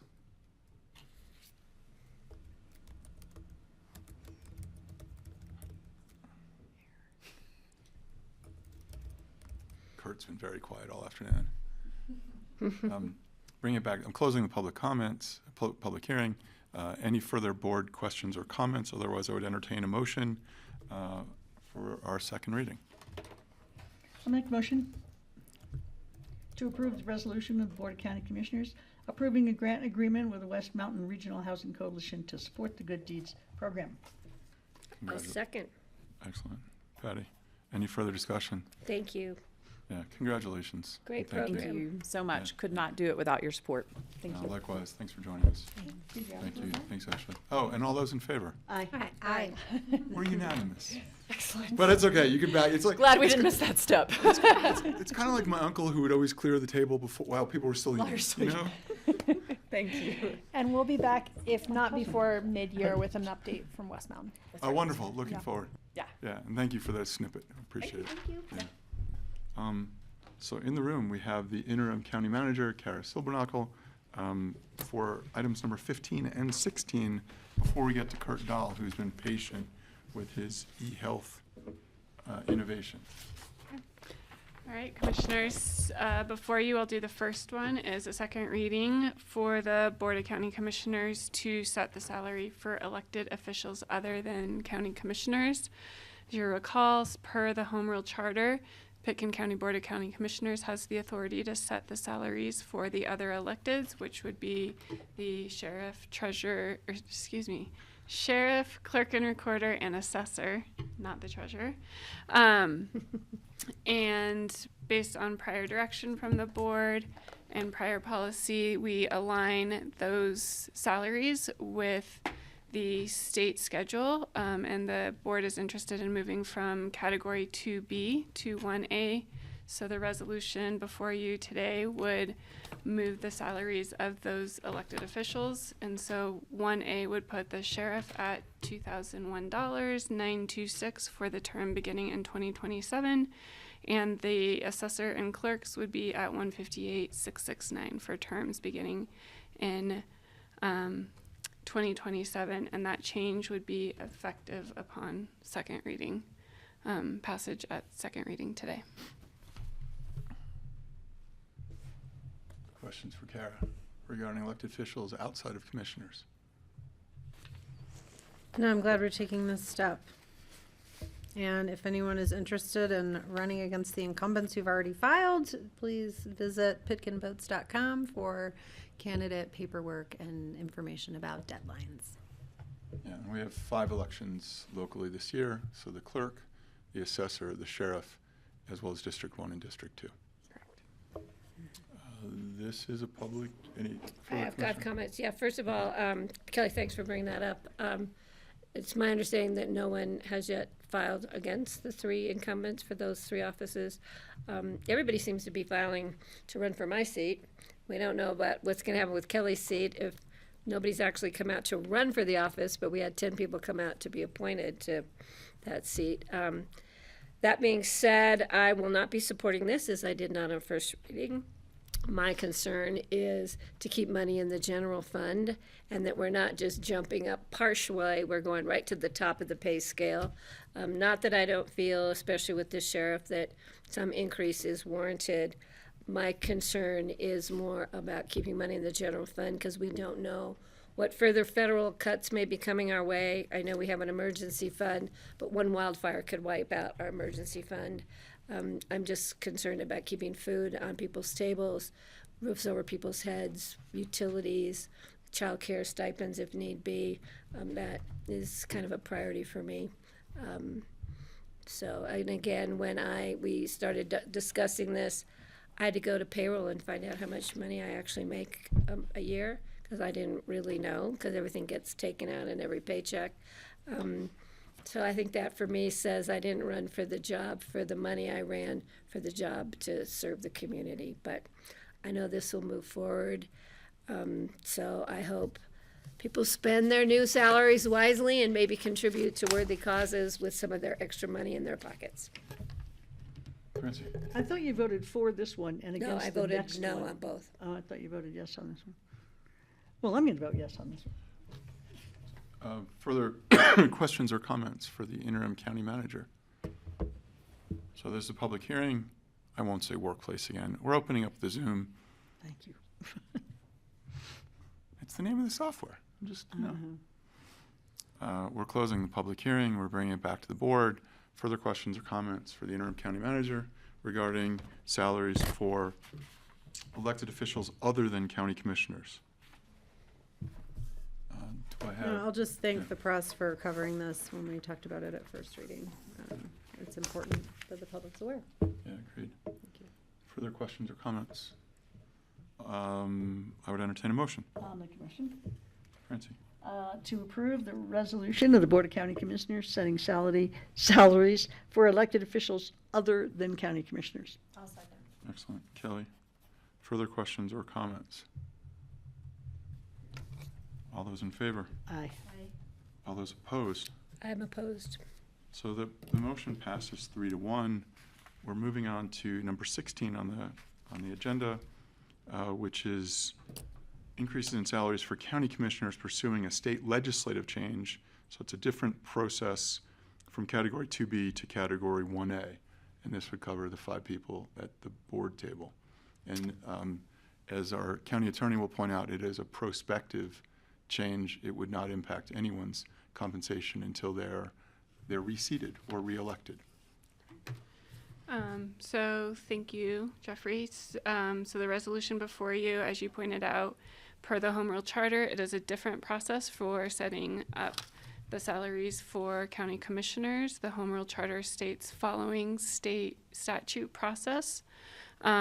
State statute process does allow home rule counties to set their own. So we have, it may appear circular, but the Home Rule Charter requires us to follow the state statute process, which does require a legislative change if you wanted to change from a different category. So currently, Pitkin County is 2B. The board has a desire to pursue category 1A. We do, and so this resolution would allow you all to pursue that legislative change this session. Again, that would be effective for any commissioners' new terms beginning in 2027. So that would be for District 1 and 2. Any changes to Districts 3, 4, and 5 would be in terms beginning in 2029. What we do understand is CCI is carrying this bill. There's at least one other county interested and plans to introduce in March. So if the board chooses to approve this on second reading, we would be added into that bill, and it would be still subject to the state legislative process. Excellent. Questions for the interim county manager? Kara? No, thanks for getting that going. Thank you. I will add to the presentation that Rep. Velasco would be our rep on this bill. Senator Simpson would carry it in the Senate. Megan McKillop is our legislative or lobbyist who would carry this. And in order to go through the House and Senate, the Senator Simpson has requested that we do hold public hearings. So this is part of that public process in terms of changes to elected officials, county commissioners' salaries. So we've held a work session and now to read for the resolution. I'll make a motion. We need public comment first. No, sorry. I have a comment. Yeah. You want to do it after public? Yeah. Okay. So we're opening the public comment on the Zoom. We are closing public comment on the Zoom. Bringing it back to the board. Public comments closed. Commissioner Clapper. Yeah, my comments are the same. I would rather that we keep the money in our general fund rather than paying elected officials more money.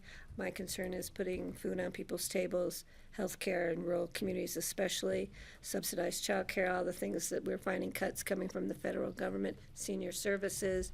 Again, I know we have a reserve fund, emergency fund, and again, One wildfire may take that whole fund. We don't know. We are a lot of unknowns coming up this next year or so, both with federal cuts and with our drought situation. Again, saying that we're not just jumping up one notch, we're jumping to the top of the pay scale. And I know it has to go through a legislative issue, or it could be amended in our home rule charter. If anything, I would rather the voters in Pitkin County have the opportunity to amend the home rule charter, but the board is choosing to go to state legislature to get it changed that way. So I will not be supporting this for those various reasons. But thank you guys for taking the time. Thank you, Patty. Further commissioner comments? I would entertain a motion at this point. Alrighty, I'll do it. Francie? Resolution of the Board of County Commissioners authorizing an increase in salaries for county commissioners pursuing a state legislative change from Category 2B to Category 1A. Do I have a second? I'll second. Excellent. Further comments or questions? All those in favor? Aye. All those opposed? I am opposed. We are 3-1. The motion passes. Everyone good to continue with the last two items of the afternoon? Yeah, let's go. Keep going. Yeah. Is it snowing on Aspen Mountain? Well, it's cloudy. Looks like So it. Kurt Dahl has his hand raised and he would love a promotion.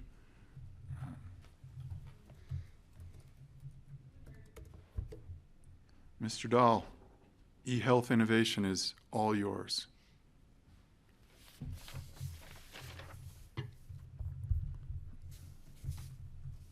For those of you following along at home, we're on page 406. Mr. Dahl, the floor is yours.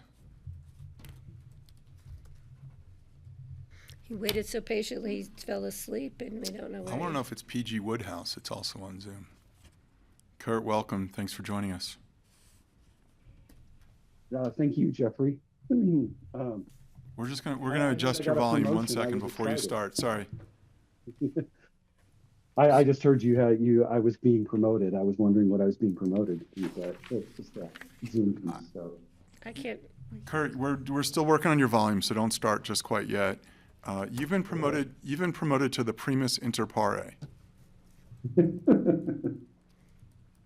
Oh, you're gonna make me go study Latin again. You know, from movie references to Latin, it's just that Are kind of those day. redwoods? Redwoods or sequoias? What do you have? Redwoods. Get it right. Checking for blood. I just got tagged by Patty at the board table. Kurt, the floor is yours. I think we've worked on the volume sufficiently. I know my trees. Okay, thank you. Yeah. Kurt Dahl, Environmental Health Manager for Public Health. I'm here today for a confirmatory hearing for an emergency resolution that we presented last time. I had Logan Hood with me, was the Executive Director of Community Health Services. Oh, Kurt, hold on 1 second. Kurt, just hold on 1 second. Sure. Oh, can you get closer to your mic or your Bluetooth or? I am on headphones. He's just is he mumbling or is it mumbly or is it me? Let me retry reconnecting my headphones. They've been giving me problems. Okay. If you guys can read that, because I think it's his physical mic. It's we're going old school with Milli Vanilli in the room. That's real old school. All right. I think we're good. I think that's the best we're going to get. But if you're resetting, we'll wait for you.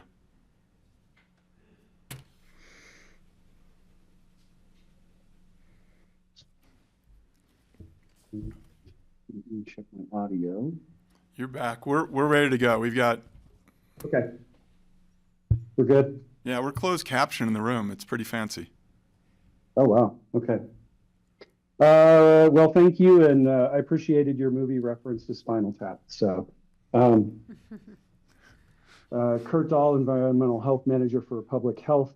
I'm here for a confirmatory hearing on an emergency resolution that we presented 2 weeks ago. Last time I was here, I had Logan Hood with the Community Health Services, Executive Director.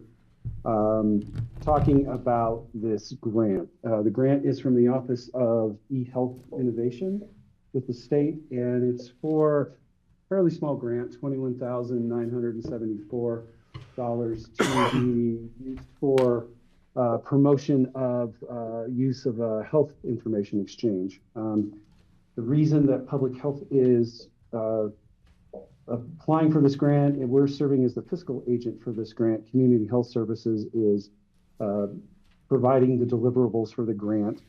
And that's because the grant itself is only available to local public health agencies, local governments, that sort of thing. So our role here is just fiscal.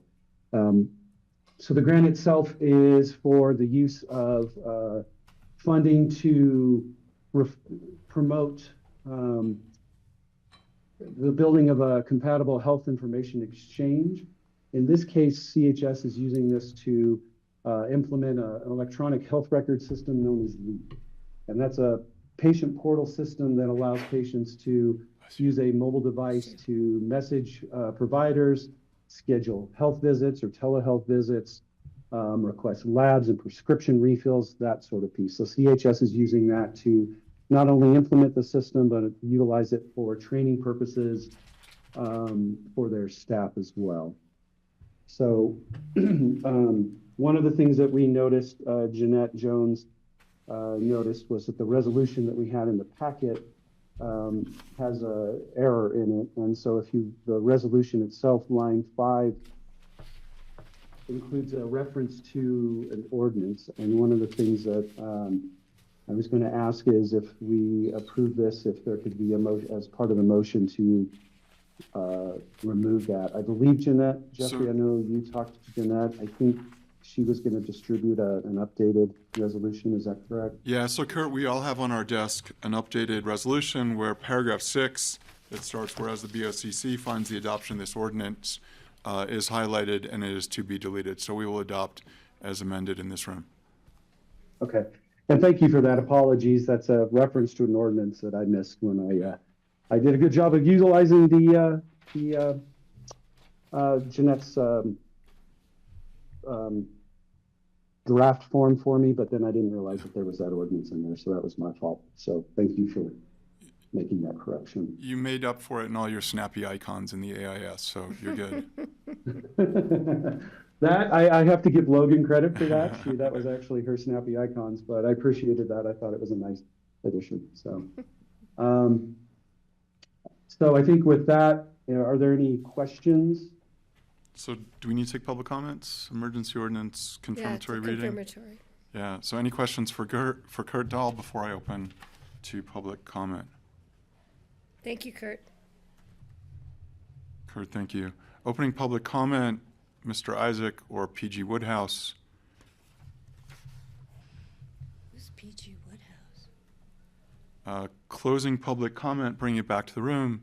Any further commissioner questions or comments for the Redwoods? I'll make a motion to approve as amended on our copies at the dais here, the emergency resolution of the BoCC approving the Colorado Office of eHealth Innovation Connected Care for Rural Colorado grant. Is there a second? Excellent. Further questions or comments? Again, in the room, we're deleting paragraph number 6 and adopting as amended at the dais. Further questions, comments? Seeing none, all those in favor? Aye. Aye. Aye. Kurt, Thanks, thank you so Kurt. much. Appreciate it. Thank you, everyone, and Thanks. apologies for not being there. You were moving through your agenda really quickly, so I No worries. assumed I would be much later. It's the mint tea. I need the time. We're excited about the next cake. Yes. So we are moving on to individual consideration item, emergency resolution set for confirmatory public hearing on February 2026. Kevin Warner has joined us regarding the Phillips Mobile Home Park community. Good afternoon. Thank you. So first I want to start off with an apology for having to bring to you an emergency resolution, and then also for having to change that at the last minute. I do believe that Kara distributed, or no? Okay. And there you go. Just looking for it. There we go. So for some in the room, I believe you have not seen this AIS packet because it came in late. And then we made some minor modifications to it just recently as well. So for those of you that have looked at it, it's just in the cost estimate. So, but before you, what you have is a request for authorization to apply for a DOLA EIAF grant. And that grant would be for the water wells portion of the Phillips Mobile Home project, and to request a $200,000 grant from DOLA. That is in their tier 1 for the EIAF grants this year or this cycle. And there's 2 tiers, one up to 200,000 and then another one from 200,000 to $1 million. And there's only about $15 million available statewide this year, or this cycle. And so we felt like this was something that was still a reasonable ask.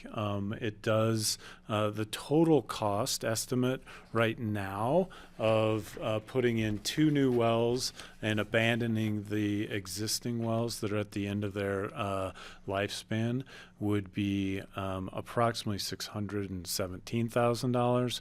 That's the update from the packet that you did receive, was from a approximation of about $600,000 to $617,000. There's a little addition there. So that is the nuts and bolts of it. We don't right now. I will say that the water wells portion of this was not fully included in the larger picture, and so therefore this grant would be incredibly helpful to help do this. Right now we're looking at value engineering and doing all that with the rest of the project to try to find the additional 417 or the total for 617. So the 200 would be helpful. So, Kelly.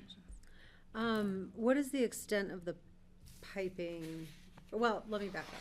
Is this, how is this cost developed? Is it based on a bid? So we have, in your packet there, it is not based on a bid. It's based on a opinion of probable cost that we got from JVA engineering group to go ahead and look at what they believe based on, again, the costing for well performance testing, for the water quality testing, the drilling, creation of a well pad, the pumps. You got to bring electricity to the pumps as well. So everything that goes along with that was done through their opinion of probable cost based on past experiences. The capping and abandoning of the other 2 wells was done by our owner's representative at Wember, and they pulled together their best estimation of costs there as well. Okay. Just because based on my experience, our probable cost to our bid at 3 Mile was double. So I hope that's not the case. If you do look at it, they do have some. They do have 30% contingency built into this, which is a lot of contingency. But I think that that's intended to make up for some of those unknowns. And so, yeah, that's something we're experiencing across a lot of other projects where that's why we spent so much time going backwards on the electrification project, and others is that same scenario. Is the $200,000 based on a proportion of the total, or is that just the max amount you can? That's the max amount that you can apply for and keep it in the tier 1, and we felt like that was probably where this type of project belonged. It doesn't matter if it's a higher bid anyway. You're only going to ask. That's what we're asking for at this point. Right now, the grant application would show that we're matching their funds, a little more than 2 to 1. Mm-hmm. Francis. Okay, thanks. Do the residences pull directly from the wells, or is there a big cistern that the wells go to first, or how is the water dispersed? The current scenario, Ideal scenario. the ideal scenario in the future would be that there would be a water storage tank that these two wells would feed. There's actually 3 wells on the property currently. We would be abandoning all 3 in the long term, but for now we'd be abandoning 2 of them that are on the east side of the river and leaving the one on the west side of the river in place until we needed to get rid of that one as well. And that's the water storage tank that's up above, obviously. Correct. Yeah. Mhm. Okay, thank you. They allow for longer treatment times when you store the water. So you had mentioned that clearly the goal of the asset program, construction asset, would be to find additional funding to fill in the blank for the 417 remaining. Is there any chance of a USDA rural water grant? Do those still exist? My understanding is that most of the federal grants that we could apply for related to this project or we could have in the past are just not really available right now. They asked the same question. The state looks for that, and Yeah, well, that's through the folks at Sustainable Strategies, Yeah. they told us that most of that's dried up. No pun. Thank you. Yeah. Yes. Yeah. Further questions for Kevin? I'll make a motion to approve on emergency first reading and set for confirmatory reading on February 25th. A resolution of the BoCC authorizing submission of an application for a grant from the Department of Local Affairs Energy and Mineral Impact Assistance Fund for the completion of Phillips Mobile Home Park Water Well Development Project. And if awarded, authorize the chair to sign the grant agreement. Francie. Kelly McNicholas Curry makes the final motion of her career in Pitkin County. No, I still get to motion to adjourn. All those in favor? Aye. Thanks. Thanks, Kevin. Thank you, And Kevin. thank you, Kelly. Thank you. Thank you. Best of luck. So we do not have a number 19 on the agenda, no additions. We do have open discussion before we adjourn. I just have one clarification from open discussion yesterday from Charlotte on the AAB. So just to clarify, we open up all vacancies per the Home Rule Charter to the public and anyone that is interested in renewing. The question on the table was, for some boards, you choose to not interview those that are renewing, but would interview other candidates or applicants that are interested. But for some boards, such as P&Z, Open Space and Trails, Healthy Rivers, you also interview anyone that is also renewing. And so I think the direction that I heard from the board yesterday is that we would bring anyone interested in the 2 AAB seats, renewing or new, to the board for interviews. That's what we said? We were exploring it. I think there were 2 candidates. It was Howie and Bruce Gordon. And again, I think the part of the conversation was, it's nice to check in with the appointed board members 2 years or 3 years into their tenure, because the board also gets the benefit of what's working or what's not working. That we don't sit on the AAB or go to the AAB regularly, but hearing from members as they choose to renew, they go through the same application process as a new recruit. Yeah. So I think my push would be, given the importance of the AAB, that it would be nice to hear from those folks how things are going. I think the Yeah. other side of that was, if somebody was to apply who wasn't renewing, then we would interview both. But if the board wants to have Bruce and who's the other? Howie Mallory. And Howie come in. Don't know either of those guys. I'd love to meet them for the first time. So does it have to be opened up for other applications, or can we renew them and not open it up? You have to open it up and accept others' applications per the charter. So the question is, do we want to interview Howie and Bruce?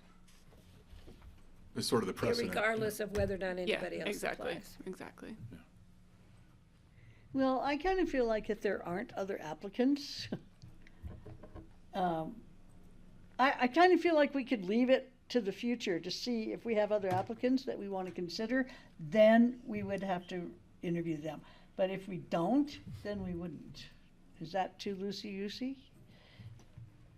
I don't have a problem with that. Jeffrey wants to help give them the opportunity to come before I'm us okay with that, too.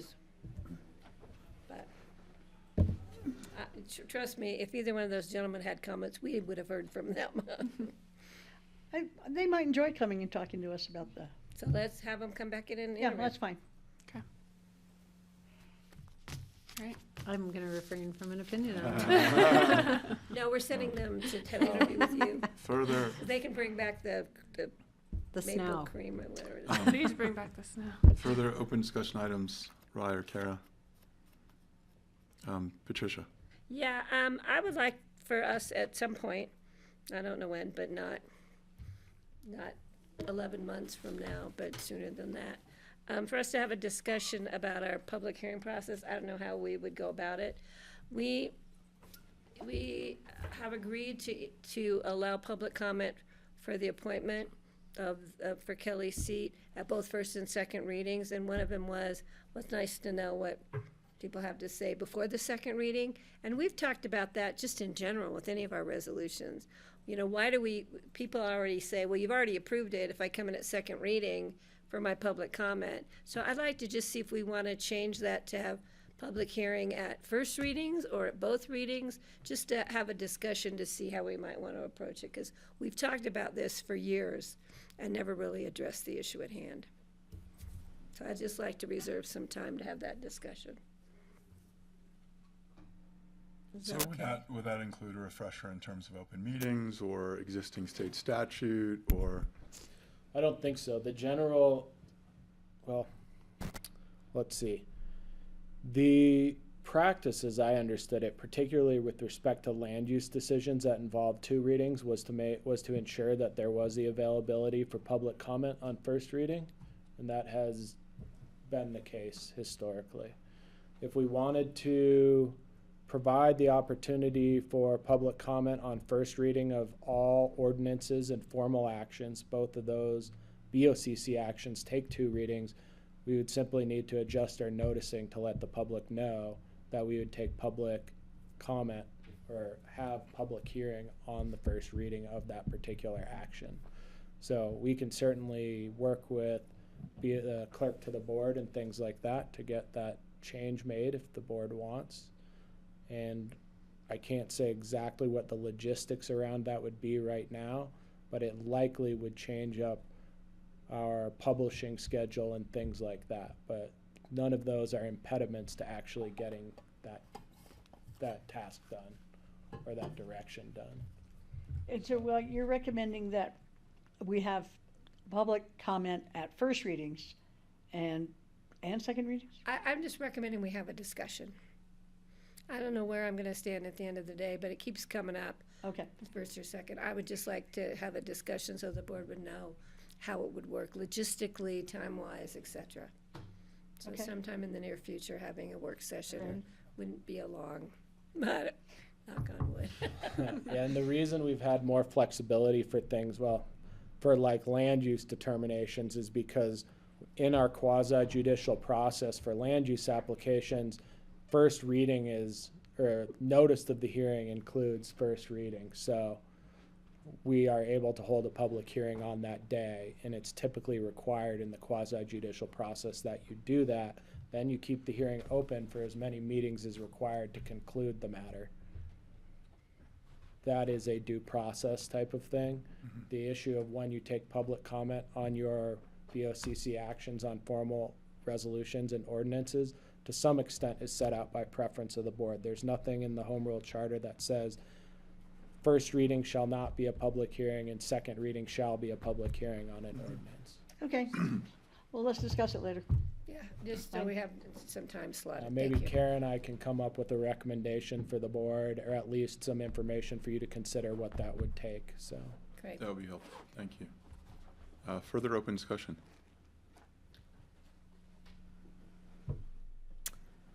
Kelly? I would you like to make a statement, just say it's been one of the great pleasures of my life to represent the people of Pickens County and serve with you all and work with you all. And I will move to adjourn. I will second the move to adjourn. I'll third it. Just in time. Right in time for cake. He already took cake on the way by. We haven't even All those had in it yet. favor, all those in favor of adjournment. Aye. Aye. Grassroots, you guys rock. Thank you, so much. Grassroots. All right, Bill, I'm gonna cut.